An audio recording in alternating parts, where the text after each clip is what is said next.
अच्छा, as a doctor patient के साथ कम्युनिकेशन अच्छी रखना बहुत ज़रूरी होता है और हम अनफॉर्चुनेटली कभी कभार ये कर नहीं पाते। मुझे मेरे सीनियर मिले थे पिछले दिनों, तो मुझे एक वाक़या सुना रहे थे कि उनको ना उनके प्रोफेसर ने एक वाक़या सुनाया। एक पेशेंट आया गवर्नमेंट हॉस्पिटल की ओपीडी में सर्जरी में, ठीक है। तो वहाँ पेशेंट आया, पेशेंट ने कहा कि उसको लग रहा है कि उसको हेमोरॉइड्स हैं, बवासीर है, तो उसके लिए चेकअप के लिए है। तो सबसे पहले जो कॉन्टैक्ट करता है पेशेंट को वो करता है हाउस ऑफिसर। अब उसने कहा जी आए जी, एप्रॉन के पीछे है, पेशेंट की फुल प्राइवेसी के साथ उसने पेशेंट को वहाँ लेके गया। वहाँ उसने बेड पर लटाया और एक पोजीशन बनाकर, ठीक है, हाथ में ग्लव्स चढ़ाकर जेल लगाकर पीआर करना होता है, पर रेक्टल एग्जामिनेशन, ठीक है। वहाँ आप फिंगर डालते हो अंदर रेक्टम के, चेक करते हो कि जी मैस वगैरह तो नहीं है, ब्लीड श्लीड तो, इस तरह की काफ़ी चीज़ें चेक करते हो। अब जो हाउस ऑफिसर ने चेक किया, ठीक है, तो उसे लगा कि हाँ मैस है, पर हाँ मैस है भी नहीं।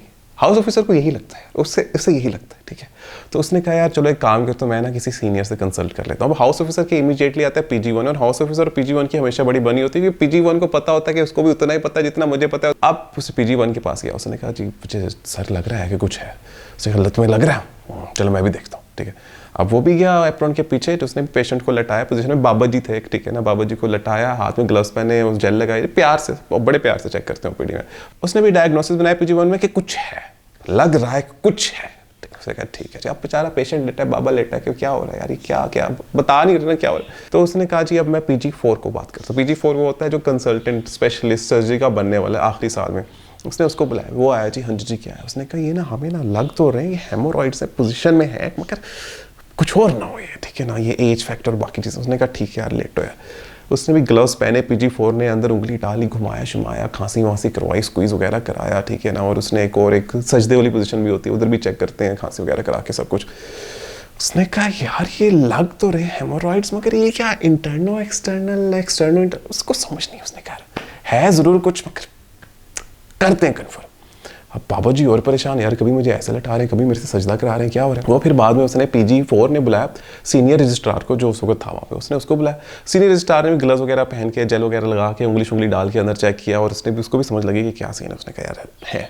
तो उस वक्त OPD में मौके में आए थे प्रोफेसर साहब, ठीक, आ जाते हैं यार कभी कभी होते। तो जी सीनियर रजिस्ट्रार ने कहा मैं प्रोफेसर साहब से भी चेक करवा लेता हूँ इस अंकल जी बाबा जी को। अब जब एप्रॉन के पीछे प्रोफेसर साहब को बुलाया, ठीक है, प्रोफेसर साहब ही है, प्रोफेसर साहब ने भी कहा जी लेटे हैं जी, इस तरह लेटे हैं जी, मैं उंगली डालने लगा अंदर। तो जो बाबा जी थे ना, जो मरीज था, उसने देखा ऐसे प्रोफेसर साहब को, और आगे से बाबा जी कहते हैं कि मौलवी बाकियां दी खैर है, पर तेरे को मैनू ए उम्मीद नहीं सी। तो अगर कम्युनिकेट करते रहते कि जी मैं प्रोफेसर हूँ, मैं मौलवी नहीं हूँ, ये रजिस्ट्रार था, ये PG4 था, ये PG1 था, ये हाउस ऑफिसर था, तो शायद वो जो पेशेंट है उसको पता चलता रहता कि अच्छा डिफरेंट जो हायरार्कीज चल रही डॉक्टर्स की वो मुझे चेक कर रही है। अगर हम कम्युनिकेट कर नहीं पाते ना, पेशेंट ऐसे बेचारा दबदबे में रहता है, पेशेंट ऐसे लेटा रहता है, पीछे से आ ही जाते हैं डॉक्टर, आ ही जाते चेक करते रहते। एंड में प्रोफेसर साहब मौलवी थे, तो उसने तो ये कहा कि मौलवी बाकी दी खैर है, पर तेरे को लोग ए उम्मीद नहीं सी। इसलिए कम्युनिकेट बेहतर किया करो।